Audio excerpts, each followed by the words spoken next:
Welcome back to the Path to Happiness and Introduction to the Unification Principle. I'm your host, Dr. Tyler Hendricks. Now, let us examine the First World War. World War I broke out in 1914 and ended in 1918. The Allied powers stood under the banner of Christian democracy in support of religious freedom. Thus, they stood on God's side. On the other hand, the Central Powers suppressed freedom of religion and even suppressed Christianity. Therefore, they stood on Satan's side. What were the providential causes behind the First World War? The First World War took place first to fulfill the worldwide indemnity condition to restore God's three blessings at the formation stage.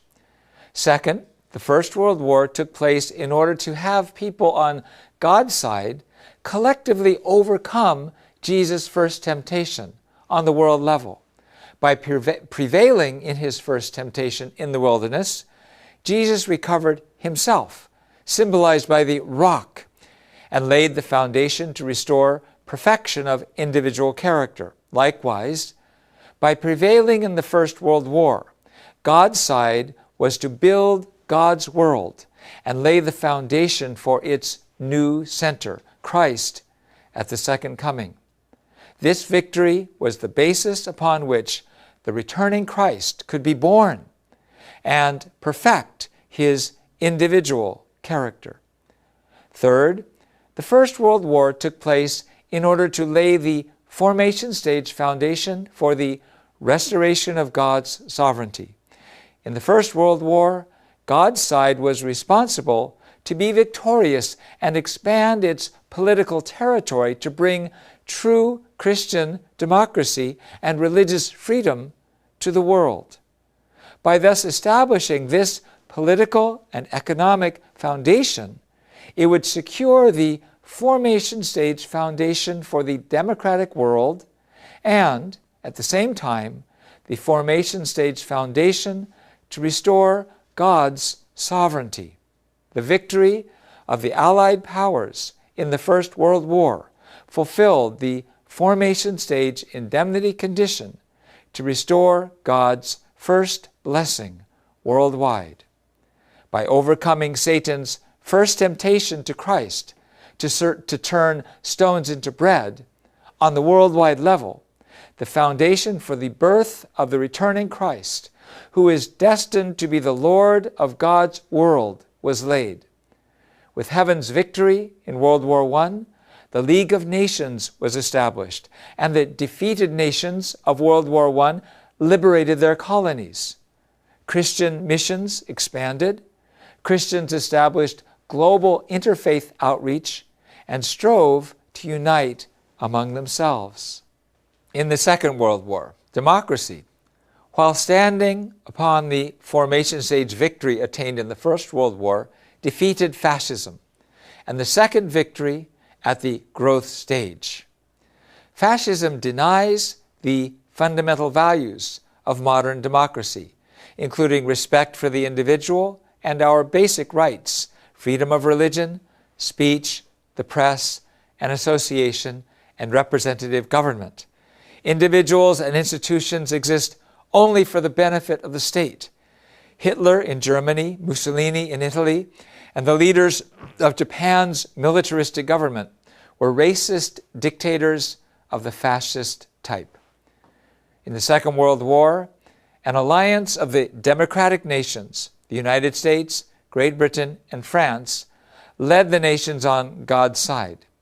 Satan's side was the alliance of fascist nations, Germany, Japan, and Italy. World War II broke out in 1939. The Allies stood on God's side because they supported Christianity and religious freedom. Their political systems were democracies, the political system for the final stage of the providence of restoration, founded upon the Abel type view of life. The Axis powers stood on Satan's side because they persecuted Christianity, denied religious freedom, and were murderously racist. Fascism is National Socialism, which is anti-democratic and based on the Keynes-type view of life. What were the internal providential causes behind the Second World War? First, the war broke out to fulfill the worldwide indemnity condition at the growth stage to restore God's three blessings. The second providential cause behind the Second World War, was to have the people on God's side overcome Jesus' second temptation on the world level. In light of the meaning of Jesus' three temptations, we can recognize that God's side had to prevail in the Second World War to fulfill the indemnity conditions to restore worldwide God's second blessing. The third providential cause behind the war was to lay the growth stage foundation for the restoration of God's sovereignty. As Jesus laid the foundation for the restoration of children by overcoming the second temptation in the wilderness, God's side was to lay the worldwide growth stage foundation for democracy by triumphing in the Second World War. Finally, by laying the growth stage foundation for the democratic world, it established the growth stage foundation to restore God's sovereignty. The United Nations was formed, and this time the victorious nations voluntarily liberated their colonies. Now, we talked about the three world wars. How do we see the Third World War taking place? At the consummation of human history, Satan's side and God's side will both advance until they each attain sovereignty over a world. This is why the democratic world and the communist world stand confronting each other.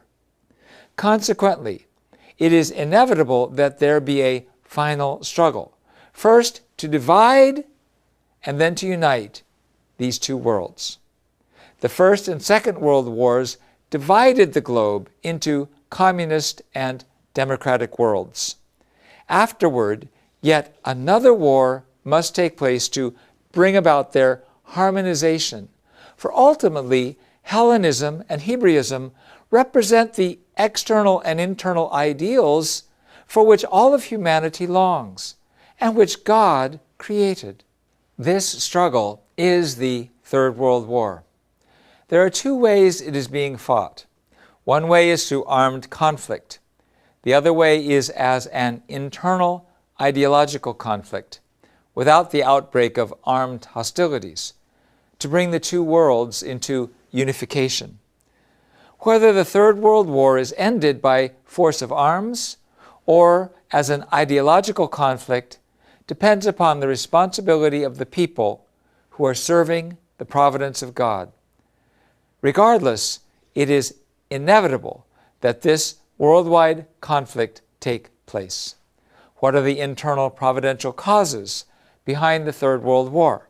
First, the war has to take place to fulfill the worldwide indemnity condition at the completion stage to restore God's three great blessings. Second, the Third World War has to take place to have the people on God's side overcome Jesus' third temptation on the world level. As Jesus established the foundation to restore dominion over the creation by overcoming the third temptation in the wilderness, God must prevail in the Third World War to restore human beings' dominion over the entire universe. Third, the Third World War has to take place to lay the completion stage providence for the restoration of God's sovereignty. God's side must be victorious to overturn the communist world, restore religious freedom and the natural family, and return all sovereignty to God. Then the ideal world will be established based upon the principles of heaven and earth. In the beginning and middle phases of the Third World War, we saw the battle of arms and ideology between the Soviet Union, leader of the communist camp, and the free world, centering on the United States. With the demise of the Soviet Union, The structure of world communism ended along with the 20th century. However, the philosophies and values of that atheistic, materialistic worldview have not perished. The West believed that a new world order, a world of peace, would emerge after the fall of the Soviet Union. We believed that all problems would be solved once communist regimes were gone. Nonetheless, we now face an even deeper questions concerning our existence. What is our nature and destiny? Are we merely products of materialistic evolution? Or are we servants of God? Or are we children of God? Or is human identity as male and female a transcendent reality? Or something just created by social norms? Have you arrived at an answer? An Abel-type view of life will arise and answer all the questions of the Cain-type view of life that have developed throughout history. Atheism, racism, materialism, consumerism, the misuse of love, drug abuse, criminality, homosexualism, and so forth. The Messiah is the one who is to bring this new expression of truth, which unites as it transcends the right and left, Abel and Cain viewpoints. The new truth will empower us to establish an ideal world where God's ideal of creation is fulfilled. This world will be a worldwide family centered on God, a world of interdependence, mutual prosperity, and universally shared values founded in God. This world is one family under God, a world that blossoms and bears fruit of the culture of heart, a world that is governed not by judges and attorneys, but by God's love and truth. The last stage of the Third World War is a matter of culture and the ideas that shape it. We have to plant the view of life that every person is God's child, and that the way of God is to love our enemies and pray for those who persecute us. Why are young people today in such a crisis, with a decline of interest in marriage and family, departure from traditional faiths, increased drug use and dependency upon government and technology to solve everything?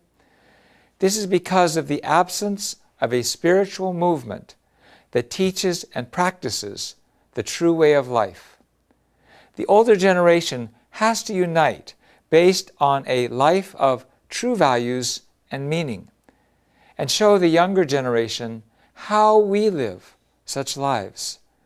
We have to become true parents, true spouses, and raise our families, communities, and societies to be true children and true brothers and sisters. The battles we are facing today around the world are with the powers of fear, hatred, and ignorance that call upon coercion, whether by statist authority or the barrel of a gun. We must absolutely win this war of ideas and culture by practicing the living Word of God. The Lord of the Second Advent will show us the truth and spirit to win this war. Therefore, we can have hope. Thank you for listening, and I look forward to sharing our insights into the Second Advent with you.